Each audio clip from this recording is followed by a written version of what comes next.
Diário não oficial do Brasil. Dia 98/366, 7 de abril, terça-feira, ano 2. Ironicamente, chegamos ao Dia Nacional da Saúde, com um aumento exponencial de casos de coronavírus, sem ampliação da rede de atendimentos, sem o retorno dos médicos cubanos e com os nossos profissionais trabalhando sem proteção adequada. 2. Enquanto temos grupos inteiros da população morando na rua e em condições precárias, prédios públicos desocupados seguem fechados e não são aproveitados para abrigo no outono de chuvas. O valor da vida amesquinhado, apesar de todo o discurso hipócrita. 3. O agente laranja quer o monopólio da hidroxicloroquina do mundo e ameaça a retaliação. Totalmente tomado pelo espírito miliciano da extrema-direita, pretende combater dessa forma a crise sanitária que torna o seu país o epicentro do coronavírus no planeta. Apesar de não haver testes suficientes para a droga, o agente e seus associados têm interesses financeiros particulares no controle desse mercado. Sua família supostamente é acionista da empresa do ramo. Jornal GGN. Afinal, o que é uma crise diante da possibilidade de bons negócios? E, estrategicamente, arregimenta integrantes da extrema-direita no mundo para serem garotos propaganda a seu serviço. Aqui temos os nossos. 4. O país do arrogante agente laranja tem agora uma ilha inteira, só em Nova York, para enterrar seus mortos. São mais de 200 por dia. Essa deve ser a meta que almejam os correligionários locais. Em São Paulo, nosso epicentro, 1.400 funcionários dos hospitais estaduais são afastados por coronavírus. Já estamos no estágio de pandemônio. 5. Nesses tempos de tantas mazelas, passa quase ofuscado pelo coronavírus o acordo assinado na segunda-feira, dia 6, pela empresa Ecovias, em que reconhece o pagamento de propinas que possivelmente chegam à casa dos bilhões de reais pagas aos governos paulistas de Mário Covas, José Serra e Geraldo Alckmin. Jornal Brasil 247. Também foram para segundo plano os esquemas da Bolsa Família com a milícia. Em quarentena. Dia 97/366, 6 de abril, segunda-feira, ano 2. 1. A China cede à pressão estadunidense e cancela a venda de carga de respiradores que já estava a caminho do Brasil. A Venezuela, que respeita a parceria internacional, recebe da mesma China 77 toneladas de insumos médicos, incluindo testes rápidos, ventiladores, tomógrafos, desfibriladores e máscaras, e uma equipe de especialistas médicos. Quais as ações do Ministério da Saúde para o real combate à pandemia? Está estimulando a fabricação de respiradores localmente em quantidade suficiente para suprir as necessidades que podem estar por vir? Qual quantidade de leitos emergenciais está sendo providenciada? Qual o volume de repasse? Que tecnologias está utilizando para proteger os profissionais de saúde envolvidos? Não nos interessam as intrigas, o ciúme ou as declarações estapafúrdias de ajudantes de ordens desqualificados e horoscopistas da corte. 2. O sítio do Ministério da Saúde informa em 4 de abril que comprou 15 mil respiradores mecânicos da China com expectativa de que cheguem nas próximas semanas. Chegarão?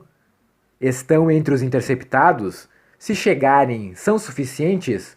É o equivalente a apenas 555 por unidade da federação. Até as baratas que circulam no Planalto sabem que as atitudes do síndico disfuncional e de seus seguidores, genocidas, apontam para, sem um isolamento efetivo, uma demanda muito superior a isso. 3. Em 1918, a gripe espanhola causou pelo menos 35 mil mortes no Brasil. Claro que a população pobre e trabalhadores foram os mais atingidos, sem assistência médica e condições sanitárias adequadas, e sem a possibilidade de afastamento do trabalho, se tornaram vítimas preferenciais. Em São Paulo, 2/3 da população foi infectada e foram necessários 66 dias de quarentena na capital paulista para reduzir as mortes provocadas pela pandemia. Esse mesmo isolamento que o capitão e seus abutres lutam contra hoje, porque sabem que a morte tem endereço, raça e classe preferenciais.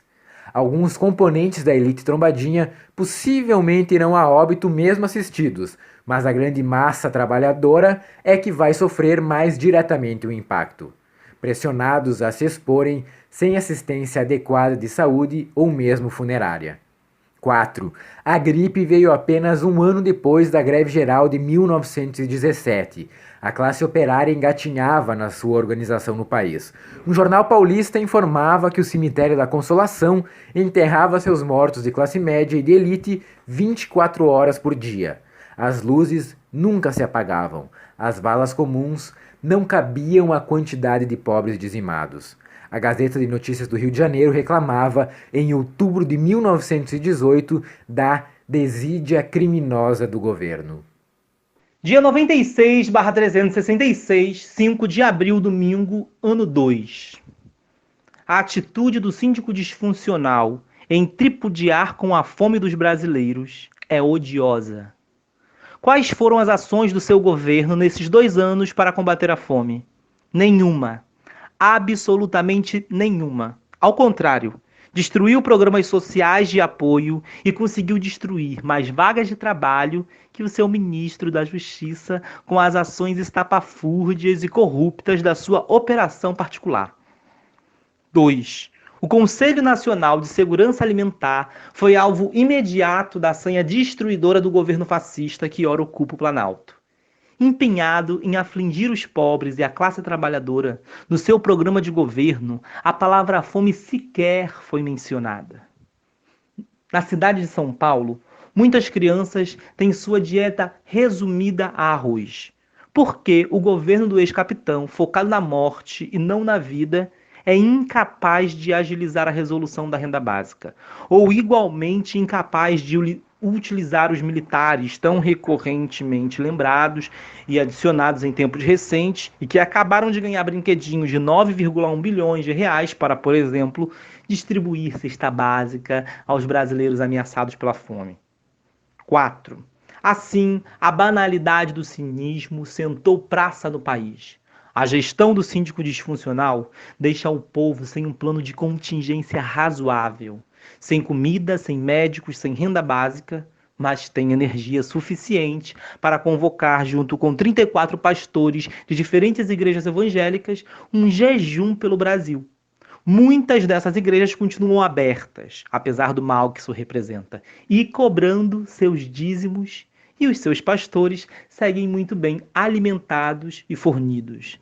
Abastados, ricos e bilionários fazem parte da campanha para espizinhar os famintos. Dia 95 de 366, 4 de abril, sábado, ano 2. 1. Enquanto os dirigentes do país esperneiam e chantageiam para não pagar os míseros R$600 de auxílio aos trabalhadores informais ou sem renda, a Câmara dos Deputados aprovou o orçamento de guerra, um orçamento paralelo para destinar recursos exclusivos para combate ao coronavírus. Agora a caneta Bic assassina não tem mais desculpas pelo não pagar a renda básica. O cadastro social continua aí, o SUS continua aí, ainda não tinham conseguido destruir. 2. Na falta de apoio real, o Palácio monta cenas. Uma professorinha que grita pela volta ao trabalho e pede a intervenção dos militares. Na verdade, é uma empresária bolsonarista com um discurso ideologicamente afinado e preocupada em garantir o fluxo de caixa. Nenhum respeito para com a inteligência dos que assistem a cena de filme B, montada com o apoio e o empenho da rede de televisão do bispo apoiador. 3. O ex-capitão continua atuando para instalar o caos social. Incapacitado para pensar a vida, tortura os trabalhadores informais com a lentidão para implementar soluções e incita os pequenos comerciantes na frente do palácio. Age como um miliciano que está tomando conta do seu território. 4. Somos tratados como sub-humanos também pelo agente laranja, o chefe, que age como pirata, intercepta e se apropria de uma carga de 600 ventiladores que viriam da China para o Nordeste, Bahia e Ceará. Os governos neoliberais que gastam seus orçamentos em brinquedinhos bélicos e que são exemplos para o Brasil, que recém gastou bilhões em barquinhos de guerra, agora usam uma força para tentar se apropriar das soluções. Os números de mortos em todos os países neoliberais são assustadores. É o prenúncio da morte do capitalismo? Dia 94/366, 3 de abril, sexta-feira, ano 2. 1. O ex-capitão foi finalmente denunciado por crime contra a humanidade. A Associação Brasileira de Juristas pela Democracia é autora de uma ação junto ao Tribunal Penal Internacional, considerando que os crimes cometidos afetam gravemente a saúde física e mental da população brasileira. O Tribunal Penal Internacional tem competência para julgá-lo no território nacional. Informações do jornal Brasil de Fato. Entre as declarações usadas na campanha criminosa, algumas demonstram com muita clareza a intencionalidade perversa. Abre aspas. Esse vírus é igual a uma chuva, vai molhar 70% de vocês. Isso ninguém contesta.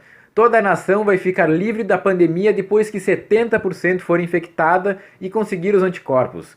Desses 70%, uma pequena parte, os idosos e que tem problema de saúde, vai ter problema sério e o Brasil não pode parar, fecha aspas. 2. Hoje já são 9.191 casos confirmados e 359 mortos oficialmente contabilizados. 3. Com tudo isso, o síndico disfuncional e desvairado permanece com a caneta Bic, isolado ou não, sem partido ou não, ele representa muito claramente os interesses de uma parcela do capital e da supremacia branca. Tá na hora de sair, tá na hora do povo no poder. Dia 93/366, 2 de abril, quinta-feira, ano 2. 1. O síndico disfuncional ameaça com um decreto determinando a volta ao trabalho, que já estaria pronto, e assume sem disfarçatez sua face genocida, endossada pela elite trombadinha brasileira. As 299 mortes computadas até agora são poucas.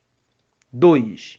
Enquanto agrada e abastece os bancos e grandes empresas com recursos públicos, o governo resolve lançar uma medida provisória em que autoriza a demissão de empregados e a diminuição do salário. O apoio às empresas com dinheiro público é para a manutenção do lucro privado e não o da folha de pagamento. Lucro acima de tudo, trabalhador abaixo de todos. A MP permite redução de salário em até 70% e a suspensão do contrato de trabalho por até 2 meses. Jornal Brasil de Fato.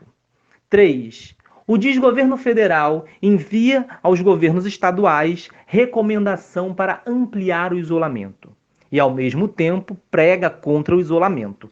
Assim, qualquer coisa que dê errado ou qualquer coisa que dê certo poderá ser utilizada como propaganda eleitoral ou como forma de incitar os seus seguidores raivosos, seja lá qual for o resultado.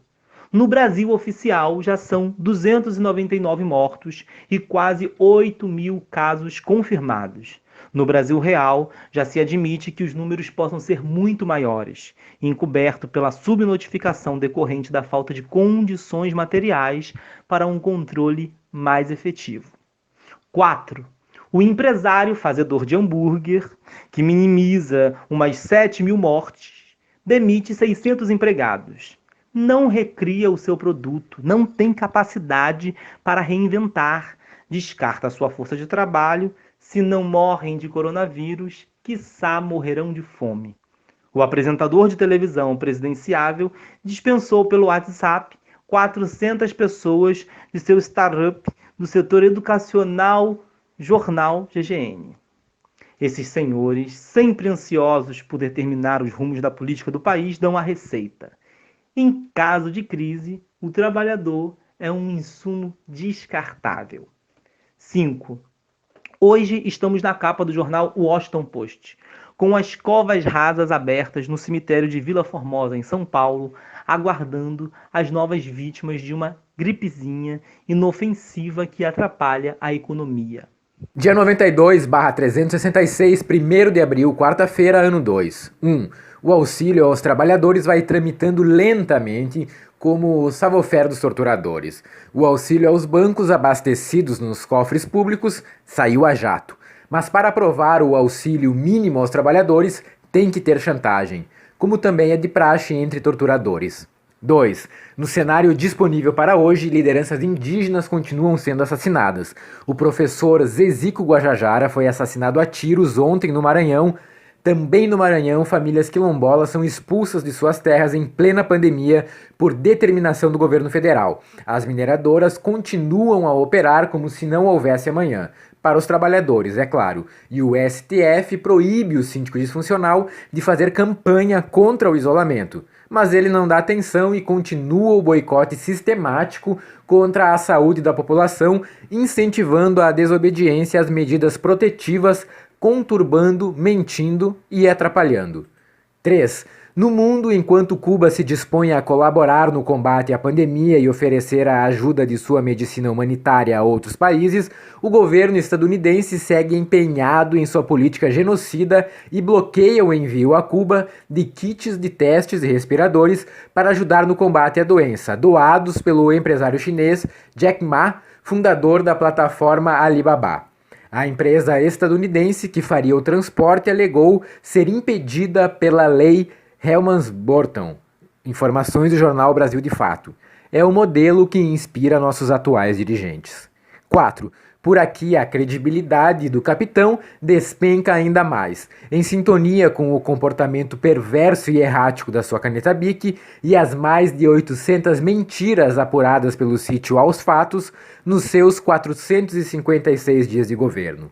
O isolamento parcial vai surtindo algum efeito graças aos governadores e prefeitos que tomam algumas medidas efetivas apesar do desgoverno e seus desqualificados.